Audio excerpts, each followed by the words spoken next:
Record. Okay, I'm recording now. I can stop talking about management. It's a joke. Okay. So now with this simple circuit, I've got the voltage across the DC supply. I have the voltage across the resistor. The only unknown voltage in that loop is the voltage across capacitor. So I can apply KCL, 240 minus 0 minus VC equals 0. The sum of the voltages around the loop equals 0. It's just KCL. 240 minus 0 minus VC equals 0, which means the voltage across the capacitor is also 240 volts. So we've solved for VC of 0 minus. And yeah, I know I'm not answering the questions on the slide, but I know where I'm going with this. So this is VC of 0 minus. The thing that we use, the new idea from this class, if you took 188 from me, it wouldn't have been such a new idea, is that capacitors are DC open. That's the thing you have to remember. Okay, that's great. We know everything we need to know for that circuit. I hate doing it like this. I want my whiteboard back. Okay. Now the next thing that's going to happen is the switch is going to instantaneously, taking 0 amount of time, move from position 1 to position 2. One little infinitesimal array of current. And we talked about this yesterday. Energy in a capacitor is stored in the form of charge. It takes time for charge to move. So it's going to take time for the voltage across the capacitor to change, because the energy in a capacitor is 1/2 CV squared. So for the energy to change, the voltage has to change. So the voltage across the capacitor cannot change in an instantaneous piece of time. We've already solved for VC of 0 minus. It is 240 volts. So we know VC of 0 plus. The current out of that capacitor can change instantaneously, and it will. Initially, when we looked at that, the capacitor was an open circuit, so the current through the capacitor at 0 minus was 0. Okay. Good thing to know to move on and to solve this circuit. So the next thing I want to do, I've got everything I'm going to learn from the 0 minus circuit, so I'm going to draw the circuit as it appears right after the switch is thrown. Now, right after the switch is thrown, we've had a big change in the conditions of the circuit, so the capacitor is no longer an open. My capacitor is a capacitor.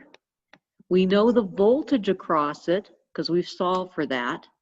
It was 240 volts with the plus pointing up. And now that we're in position 2, R2 is in the circuit, and R2 is 12 ohms. Okay, what's going to happen? How much current's going to come out of that capacitor? I have no idea just looking at the capacitor. I'm going to have to go back and look at the resistor to help me figure that out. Ohm's law is always golden. I will quote this to I don't know how many times with my seniors. Everything starts with Ohm's law. Okay. I know the voltage across the resistor. These two are in parallel, so they share the same voltage. The pluses will be in the same direction. This will also be 240 volts because they're in parallel.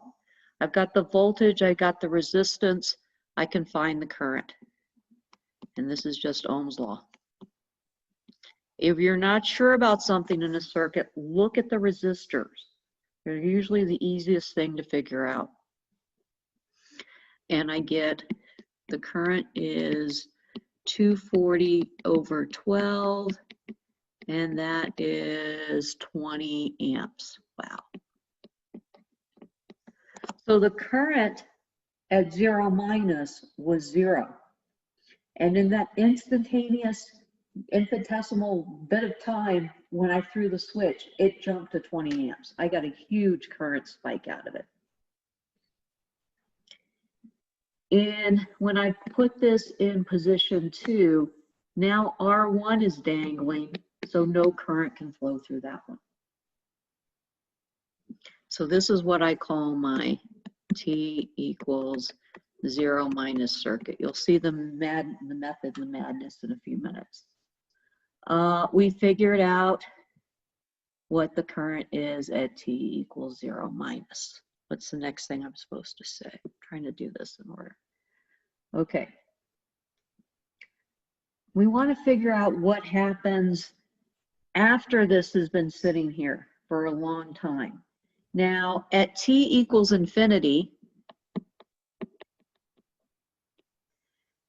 the capacitor's been sitting there with no change on it for a very long time.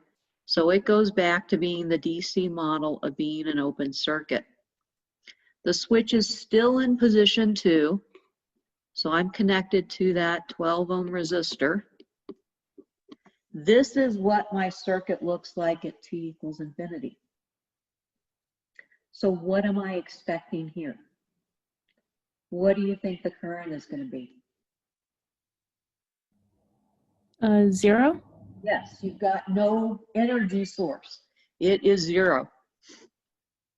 I equals 0 and VC of infinity equals 0.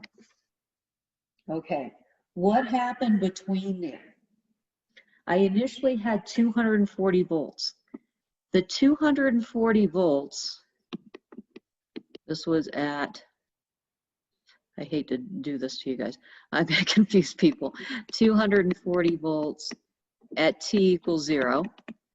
I have 0 volts at T equals infinity. Okay, what happened to all that voltage?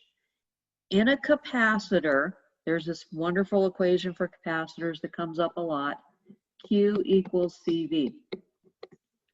So the energy is in the form of charge. So I've got capacitance, I've got charge on here. Well, when I initially have this thing at 240 volts, I've got 20 amps of current coming through here. And current is dq dt. It's the movement of charge with time. So if I'm putting current through this resistor, I must be pulling charge off of this capacitor. And as I pull charge off the capacitor, the capacitance stays constant. So the only thing I can do is lower the voltage. Where the energy goes, the energy that was initially stored in the capacitor, is it gets dissipated in heat through the resistor. And you're probably familiar with that from the 188 lab. You'd occasionally feel your resistors start to warm up. If they get warm enough, they explode because there's only so much heat that package can take. So it's the energy from that capacitor is going to be dissipated into heat through that resistor. It's all going to go away. So I initially have 240 volts. It's going to decay to 0 volts. And I'm just going to declare this. I'm not going to try to prove it at this point. You get a physicist to try to prove it to you. What's going to happen if I plot VC as a function of time? It starts out at 240. It's got to go to 0. and those are in volts. And it's going to decay exponentially. That's my best attempt at a exponential with this pen. Okay. How fast is it going to decay exponentially is the next question. We know that this is what's going to happen qualitatively. We're not too sure how it's going to get there and how fast.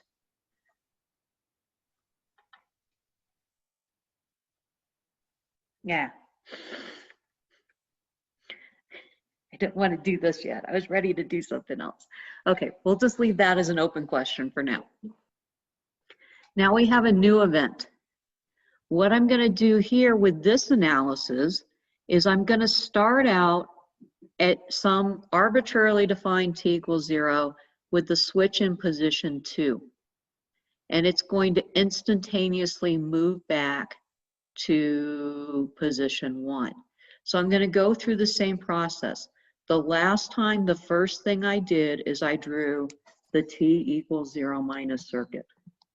If you follow these steps, it will make things a lot easier. So t equals 0 minus, capacitor's been sitting there a long time. DC model is an open circuit. Resistor, 12 ohms. There's no energy source in the circuit. There's no path for current to flow. So I can pretty safely say the voltage across the capacitor is right here. My VC of 0 minus in this case is 0 volts. And there's no current flowing. Okay. So I'm going to flip the switch. I'm just going to do this all without changing slides. That's my eraser. I'm going to flip the switch and throw it into position 1. My t equals 0 plus circuit. This is right after I flip the switch. I've got the 240 volt source in there. I've got the 6K ohm resistor. And I've got a capacitor that has no charge stored across it. So this is 0 volts. I can again go to KCL because I know 2 out of the 3 voltages on there. The voltage at 0 plus has to equal the voltage at 0 minus. So 0 plus, because I can't move charge off of there without time elapsing. Okay, I know 2 out of the 3 voltages. I can write a KCL equation. And that's going to be, oh no. Okay, you guys don't know about this yet, except for maybe Lauren and everybody who's in 110. My computer just froze. I will be back. I'm on slide 15. Okay. I mean, I can still see and hear you like moving around. So you can see and hear me, but the problem is I can't see my slides change. Okay. It's my computer it's my computer that's frozen. Okay. Alrighty. Give me about 30 seconds.